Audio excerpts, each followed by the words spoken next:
बिस्मिल्लाहिर्रहमानिर्रहीम। अस्सलाम वालेकुम स्टूडेंट्स। क्लास 9, उम्मीद करता हूँ आप सब लोग खैरियत से होंगे।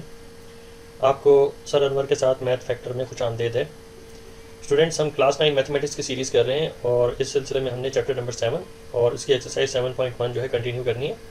और चैप्टर का नाम है कोऑर्डिनेट ज्योमेट्री और इसका क्वेश्चन नंबर 10 जो है हम आज शुरू करेंगे। तो क्वेश्चन नंबर 10 में show that ABCD are the vertices of a rectangle and prove that triangle ABC and triangle ABD form right triangles। तो सबसे पहले इसको समझने के लिए हमने रेक्टेंगल जो है एक शेप इसकी बनाई है, तो हम इसे जो है कोई नेम असाइन कर देंगे। तो नेम्स कुछ इस तरीके से असाइन करेंगे। ये हमारे पास जो वर्टाइस है ये A है और इसका जो कोऑर्डिनेट्स बन रहे हैं वो है 2 और -1।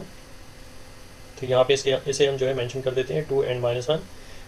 स्टूडेंट्स, आपको ये शेप बनाने की ज़रूरत नहीं है, लेकिन अगर आपने इसको बनाना ही है एग्ज़ाम में या क्लास में तो इसको रफ वर्क में बनाएंगे ताकि आपको जो है इस क्वेश्चन की बेटर अंडरस्टैंडिंग हो जाए। तो ये मैंने जस्ट आपकी समझ के लिए ये एक रेक्टेंगल बनाया है ताकि ये स्टूडेंट्स जो है बहुत अच्छी तरीके से इसको समझ सकें। और फिर उसके बाद जो है बी कोऑर्डिनेट है, तो बी कोऑर्डिनेट जो है बी वर्टाइस है और इसके कोऑर्डिनेट्स हैं 8 और -1, 8, -1। इसके बाद बारी आती है सी कोऑर्डिनेट की, तो सी कोऑर्डिनेट जो है हमारे पास 8 और 3 है, 8, 3। फिर लास्ट में हमारे पास जो डी कोऑर्डिनेट है, डी वर्टाइस है, इसके कोऑर्डिनेट्स हैं 2 and 3, 2, 3। तो ये हमारे पास ए बी जो है ये ऑपोजिट है डी सी के और बी सी जो है ये ऑपोजिट है डी ए के। तो सबसे पहले ये कहना चाह रहे हैं कि हमें प्रूव करके दिखाना है कि प्लेन कर्व के ऊपर जो ये कोऑर्डिनेट्स हैं, ये कोऑर्डिनेट्स अगर इन सब की लाइंस को मिलाया जाए एक स्ट्रेट लाइन से तो वो रेक्टेंगल बनाते हैं। हमने प्रूव करके इसको दिखाना है कि ये एक रेक्टेंगल बनता है। तो रेक्टेंगल के लिए हमारे पास कुछ प्रॉपर्टीज़ होती हैं रेक्टेंगल की, तो ये हैं प्रॉपर्टीज़ ऑफ रेक्टेंगल। तो फर्स्ट प्रॉपर्टी है रेक्टेंगल की, opposite sides are equal in length. कि रेक्टेंगल के जो ऑपोजिट साइड्स हैं, यानी ए बी की ऑपोजिट साइड है डी सी, तो वो जो है इक्वल होनी चाहिए। यानी ये वाली साइड जो है डी सी ये इक्वल होनी चाहिए ए बी के। और सी बी जो साइड है ये इक्वल होनी चाहिए डी ए साइड, तब जाके ये प्रॉपर्टीज़ जो हैं रेक्टेंगल की इसके ऊपर प्रूव होती हैं। सेकंड हमारे पास प्रॉपर्टी है रेक्टेंगल की कि adjacent sides are perpendicular, this implies that interior angles are of 90 degree. तो सेकंड जो प्रॉपर्टी वो ये है कि हमारे पास इस शेप के अंदर जो इंटीरियर एंगल्स हैं वो ईच जो हैं वो 90 डिग्री के होने चाहिए। हमारे पास जो एडजेसेंट साइड्स हैं, एडजेसेंट साइड जो हैं ए बी की एडजेसेंट साइड जो होगी वो बी सी साइड होगी। फिर से बताता चलूँ आपको कि ए बी एक साइड है और इसकी एडजेसेंट साइड जो है वो बी सी होगी।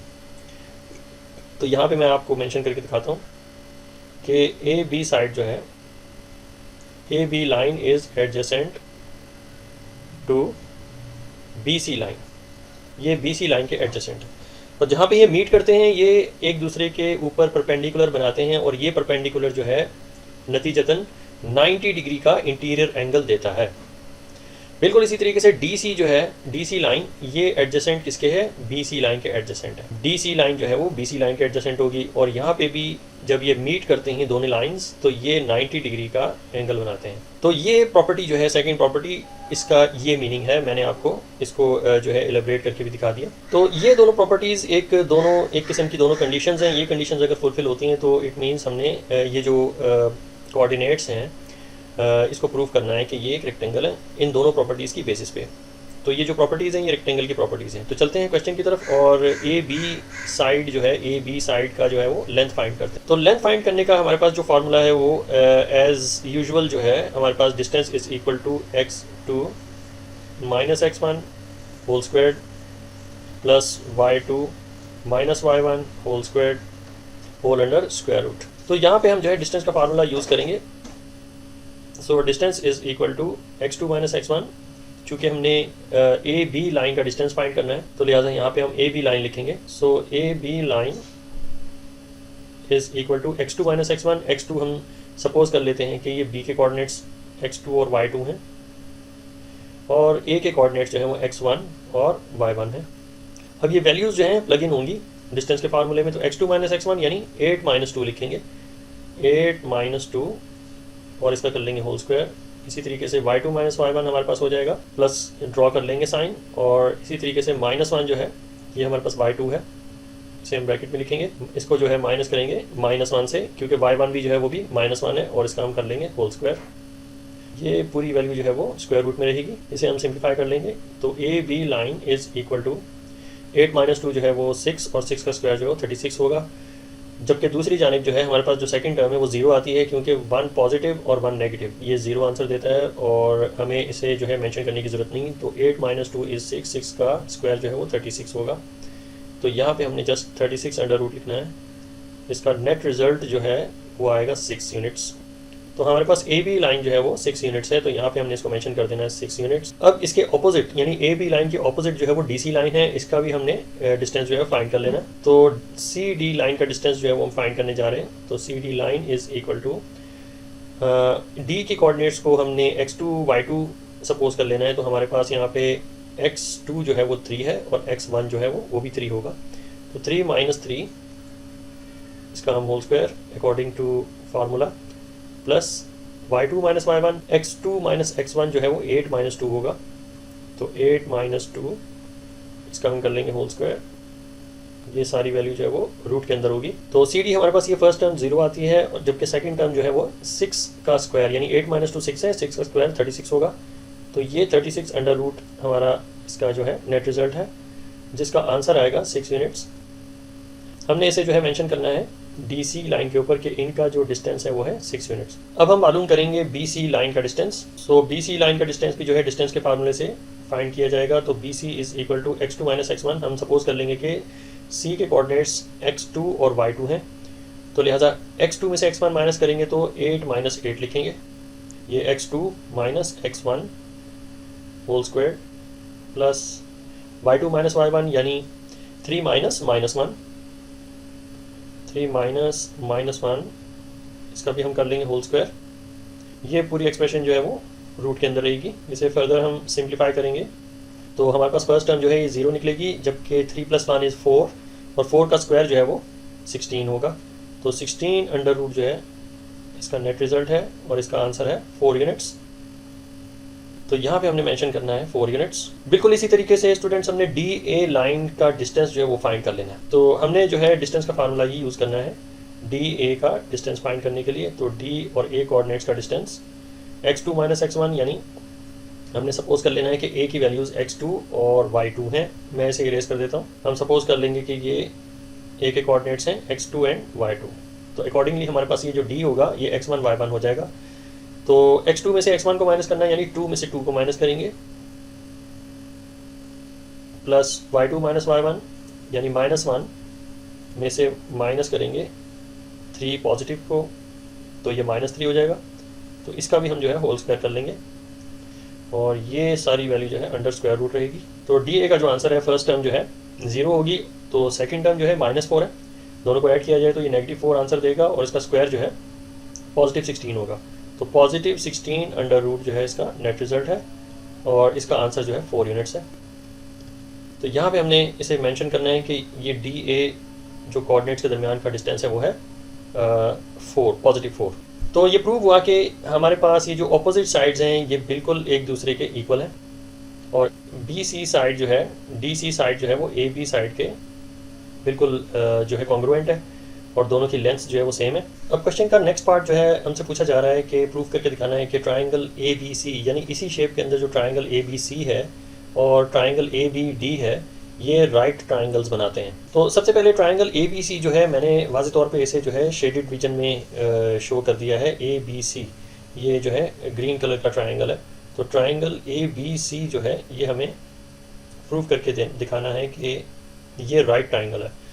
तो अगर ये रेक्टेंगल के अंदर है, इंस्क्राइब्ड इन द रेक्टेंगल है, तो ऑब्वियसली इसकी एडजेसेंट साइड जो होंगी वो 90 डिग्री बनाएंगी, तो ये राइट एंगल ट्राइंगल ही है। लेकिन अगर इसको प्रूफ फर्दर करना है तो इसकी एडजेसेंट साइड के स्लोप्स फाइंड करने होंगे। तो अगर हम एडजेसेंट साइड्स के स्लोप फाइंड कर लें और इन दोनों को जो है वो ज्वाइन कर लें, तब जाके हमें पता चल सकता है कि ये एक जो है राइट एंगल ट्राइंगल है। तो स्लोप के मेथड से भी आप इसको प्रूव कर सकते हो, और इस तरह भी प्रूव करके दिखा सकते हो। Since it is a rectangle, तो रेक्टेंगल की एडजेसेंट साइड जो है वो इंटीरियर एंगल जो है वो 90 डिग्री का बनाती हैं। तो लिहाजा हमारे पास ये जो दो ट्राइंगल्स बनेंगे ए बी सी, यानी ए पॉइंट, बी पॉइंट और सी पॉइंट, तो ये राइट एंगल ट्राइंगल बनाते हैं। दूसरा तरीका इसका ये है कि हम स्लोप का फार्मूला जो है वो अप्लाई कर लें कि स्लोप जो है, ये हमने अपने पिछली वीडियो में भी डिस्कस किया था कि स्लोप जो है एक्चुअली ग्रेडियंट होता है, और ग्रेडियंट का फार्मूला हमारे पास होता है y2 माइनस y1, ये हमारे पास y का वेक्टर हो जाता है, divided by x2 minus x1, ये हमारे पास x का वेक्टर हो जाएगा। तो जो है हमने इनके डिस्टेंसेस का रेशो निकालना है, इनके वेक्टर्स का रेशो निकालना है, जिसे हम कहते हैं स्लोप। तो सबसे पहले ए बी का स्लोप हम फाइंड करेंगे। तो ए बी लाइन का जो स्लोप है वो हम फाइंड करने जा रहे हैं। स्लोप को हमेशा हम एम से डिनोट करते हैं, क्योंकि एम जो है वो लाइन इक्वेशन के अंदर ग्रेडियंट को जो है वो शो करता है। लाइन इक्वेशन जो है y is equal to M X plus C होता है, आगे चल के इससे हमारा पाला पड़ेगा। तो इसमें x का जो कोएफिशिएंट है वो है m, तो m जो है इसे हम कहते हैं स्लोप, ये हमारा है स्लोप। तो स्लोप को हमेशा हम m या ग्रेडियंट को हमेशा m से हम डिनोट करते हैं। तो slope of A B line, A B line का स्लोप हमने फाइंड करना है। हम सपोज कर लेंगे कि b के कोऑर्डिनेट्स जो है x2 y2 हैं, और a के कोऑर्डिनेट्स जो हैं वो x1 और y1 है। तो अकॉर्डिंगली इस स्लोप के फार्मूले में इसे जो है वैल्यूज़ को प्लग इन करेंगे और ए बी का स्लोप हम फाइंड कर लेंगे। तो y2 माइनस y1 यानी -1 में से माइनस करेंगे, हमने y1 को माइनस करना है। तो y1 जो है हमारे पास अगेन 1 है, -1 है, तो -1 को हम ब्रैकेट में लिखेंगे और divided by x2 minus x1 यानी 8 माइनस 2 लिखेंगे, 8 माइनस 2। तो इसका जो नेट रिजल्ट है वो हमारे पास ऊपर तो 0 आती है, न्यूमरेटर में 0 वैल्यू आती है, 1 माइनस 1 इज 0 और 8 माइनस 2 इज 6, तो अल्टीमेटली इसका आंसर जो है वो 0 है। तो अपनी पिछली वीडियो में मैंने आपको बताया था कि ऐसी लाइन जिसका स्लोप 0 हो जाए वो हॉरिजॉन्टल लाइन होती है, और ये वो हॉरिजॉन्टल लाइन जो होती है वो पैरेलल टू एक्स एक्सिस होती है। तो तभी जाके इसका जो ग्रेडियंट है या स्लोप है वो 0 आता है। तो हमारे पास ये ए बी लाइन जो है इसका स्लोप जो है वो 0 है, इसका स्लोप 0 है। अब हम बी सी लाइन का स्लोप फाइंड कर लेते हैं। तो यहाँ पे हमारे पास बी सी लाइन का जो स्लोप निकलेगा इसे हम कैलकुलेट कर लेंगे, slope of B C line. तो हम सपोज कर लेंगे कि सी के कोऑर्डिनेट्स x2 और y2 हैं, तो अकॉर्डिंगली हम इस फार्मूले में इन वैल्यूज़ को प्लग इन कर लेंगे। तो y2 माइनस y1 यानी 3 माइनस -1, 3 माइनस और -1 whole divided by x2 minus x1 यानी 8 माइनस 8। सो 8 माइनस 8 हमारे पास जो नेट रिजल्ट आएगा फ्रैक्शन के तौर पे वो होगा 3 + 1 = 4, और डिनोमिनेटर में हमारे पास 0 वैल्यू। तो डिनोमिनेटर में अगर 0 आ जाए तो ये मैथ एरर का जो है इसका रिजल्ट जो है मैथ एरर में निकलता है, अगर हम कैलकुलेटर पे इसे पुट करें तो मैथमेटिकली हम इसको अनडिफाइंड वैल्यू कहेंगे। ये अनडिफाइंड वैल्यू है, अनडिफाइंड का जो साइन है वो कुछ इस तरीके से होता है। सो याद रखें हमेशा, अपनी पिछली वीडियो में भी मैंने आपको बताया था कि जो अनडिफाइंड अगर स्लोप हो, स्लोप अगर अनडिफाइंड आ जाए किसी भी स्ट्रेट लाइन की, तो वो वर्टिकल लाइन होती है, वर्टिकल लाइन होती है, और ये पैरेलल टू वाई एक्सिस होती है हमेशा। तो इसका जो स्लोप निकला है वो निकला है हमारे पास undefined, slope is equal to undefined value. तो बी सी लाइन जो है वो अनडिफाइंड वैल्यू है। अब ये अनडिफाइंड वैल्यू जो है वर्टिकल है और पैरेलल टू वाई एक्सिस है, और ए बी लाइन जो है वो हॉरिजॉन्टल लाइन है जो कि पैरेलल टू एक्स एक्सिस है। इन दोनों लाइंस को अगर हम मिलाते हैं, ज्वाइन करते हैं, तो ये दोनों लाइंस जो है वो 90 डिग्री का जो है वो इंटीरियर एंगल बनाएंगे। तो ये हमें प्रूफ करना था कि ये एक राइट एंगल है कि नहीं। तो आपका आंसर होना चाहिए yes it is a right angle, yes it's a right triangle. अब चलते हैं अपने अगले हिस्से की तरफ, और A B D triangle, triangle A B D form right triangles. अब ए बी डी को भी प्रूफ करके दिखाना है कि वो इस शेप के अंदर जो ए बी डी है वो भी राइट एंगल ट्राइंगल है, इसको भी हम प्रूफ करके दिखाते हैं। तो हमने जो है ए बी डी जो ट्राइंगल है, मैंने इसको जो है ब्लू शेडेड रीजन में इसको रिप्रेजेंट किया है और इनके कोऑर्डिनेट्स भी लिख लिए हैं। तो हमें प्रूफ करना है कि ये जो ट्राइंगल है A B D triangle forms a right angle. तो A B triangle A B D, इसको हमें प्रूफ करना है कि ये राइट एंगल ट्राइंगल है। तो अगेन हम स्लोप वाला फार्मूला जो है यूज़ कर सकते हैं इसे प्रूफ करने के लिए। तो सबसे पहले ए बी लाइन का स्लोप जो है हम फाइंड करने जा रहे हैं। तो slope of A B line, तो फार्मूला जो है हमारे पास y2 माइनस y1 है। तो y2 हम सपोज कर लेंगे कि b के कोऑर्डिनेट्स x2 y2 हैं, तो y2 इसमें जो है वो -1 है, तो -1 में से माइनस करेंगे y1 यानी -1 है ये भी, तो इसे भी हम -1 लिखेंगे ब्रैकेट में, whole divided by x2 minus x1 यानी 8 माइनस 2। सो 8 माइनस 2 हमारे पास फ्रैक्शन क्या आएगी, ये 1 माइनस 1 तो 0 वैल्यू होगी न्यूमरेटर में और डिनोमिनेटर में 6 आ रहा है आंसर। अल्टीमेटली इसका आंसर जो है वो 0 है। तो हमारे पास ये एक हॉरिजॉन्टल लाइन है, हॉरिजॉन्टल लाइन की स्लोप हमेशा 0 होती है। ये मैं आपको इस पिछले ट्राइंगल में भी आपको प्रूफ करके दिखा चुका हूँ कि यहाँ पे जो स्लोप है इसका वो है 0। अब चलते हैं अपने ए डी कोऑर्डिनेट की तरफ और इसका स्लोप जो है फाइंड करते हैं। Measurement of A D line का स्लोप जो है, ए डी लाइन का जो स्लोप है, स्लोप को हमेशा m से शो करते हैं। तो इसमें हमने सपोज कर लेना है कि d की वैल्यूज़ x2 y2 हैं, तो लिहाजा according to slope formula, slope का जो फार्मूला है अगेन मैं यहाँ पे आपको मेंशन कर दूँ कि y2 minus y1 whole divided by x2 minus x1। तो अकॉर्डिंगली हमने y2 माइनस y1 करना है, तो 3 माइनस माइनस 1 लिखेंगे, 3 minus minus 1 whole divided by x2 minus x1 यानी 2 माइनस 2। सो यहाँ पे हमने 2 माइनस 2 लिख लेना है। तो हमारा जो नेट फ्रैक्शन निकल के आती है वो है 3 + 1 = 4 और डिनोमिनेटर में हमारे पास 2 माइनस 2 = 0। तो डिनोमिनेटर में अगर 0 आ जाए तो हमारे पास जो है वो मैथ एरर शो करता है कैलकुलेटर पे। और अगेन ये अनडिफाइंड वैल्यू होती है, तो अनडिफाइंड का जो साइन है कुछ इस तरीके से जो मैंने बनाया है इस तरह होता है। सो हमने इसको लिखना है अनडिफाइंड वैल्यू। पिछली बार की तरह हमेशा मैं यही कहूँगा कि हमेशा याद रखें कि जो अनडिफाइंड स्लोप आता है किसी भी स्ट्रेट लाइन का, अगर अनडिफाइंड स्लोप आ जाए यानी डिनोमिनेटर में 0 लिखा हुआ आ जाए तो वो हमेशा वर्टिकल लाइन होती है, हमेशा प्लेन कर्व के ऊपर एक वर्टिकल लाइन ड्रॉ करता है। तो इसका मतलब DA जो है एक वर्टिकल लाइन है जिसका स्लोप जो है वो अनडिफाइंड है, तो अनडिफाइंड लाइन को और 0 स्लोप वाले लाइन को अगर हम ज्वाइन करें तो ये हमेशा 90 डिग्री बनाएगा प्लेन कर्व के ऊपर। ये बात हमेशा आपने याद रखनी है कि ऐसी दो लाइंस जिनमें से एक जो है वो अनडिफाइंड स्लोप हो जिसका, और दूसरी लाइन का जो स्लोप है वो 0 हो, और दोनों को अगर हम ज्वाइन करें तो उनका इंटीरियर एंगल जो है वो 90 डिग्री का होता है। तो इट मीन्स हमारे पास ये जो ट्राइंगल है ABC ट्राइंगल, ये भी 90 डिग्री राइट एंगल ट्राइंगल है। यहाँ पे इसको मेंशन करता हूँ, आपने अपने आंसर में कुछ इस तरीके से इसको मेंशन करना है। हेंस आपने प्रूव करके दिखाया कि तो हमने जो है इस तरीके से इसको प्रूफ करके दिखाना है अपने आंसर्स में। आई होप स्टूडेंट्स आपको अंडरस्टैंडिंग होगी इस क्वेश्चन के आंसर की। तो अगर कोई डाउट कोई क्वेश्चन है तो आप मुझे कमेंट कर सकते हैं। अब चलते हैं नेक्स्ट क्वेश्चन की तरफ, और नेक्स्ट क्वेश्चन कोई क्वेश्चन नहीं है बल्कि ये चेक पॉइंट है, और चेक पॉइंट को जो है हमें सॉल्व करना है। सॉल्व करके जो है दो कोऑर्डिनेट्स के दरमियान का डिस्टेंस जो है वो फाइंड करना है। तो अगेन मैं आपको बताता चलूँ कि डिस्टेंस का जो फार्मूला है हमारे पास, distance is equal to x2 minus x1। तो ये हमारे पास डिस्टेंस का फार्मूला है। डिस्टेंस की इक्वेशन को यूज़ करते हुए हमने इन दोनों कोऑर्डिनेट्स के दरमियान का डिस्टेंस फाइंड करना है जिनकी x और y की वैल्यूज जो है वो गिवन है। तो सपोज कर लें कि ए कोऑर्डिनेट की जो पहली वैल्यू है वो है x1 और सेकंड वैल्यू जो है वो y1 है। और इसी तरीके से फिर हमने सपोज कर लेना है कि b की जो फर्स्ट वैल्यू है दिस इज़ x2 और सेकंड वैल्यू जो है y2 है। अब हमने इन वैल्यूज़ को प्लग इन करना है डिस्टेंस के फार्मूले में और इसे सिंप्लीफाई करके इनके दरमियान का जो डिस्टेंस है वो फाइंड कर लेना है। तो कोऑर्डिनेट्स जो है वो a और b हैं, तो लिहाजा हमने यहाँ पे मेंशन करना है कि ए बी लाइन का जो डिस्टेंस है this equals to x2 minus x1 यानी 9/2 माइनस x1 जो है हमारे पास 1/2 है, तो इसे हम लिखेंगे 1/2।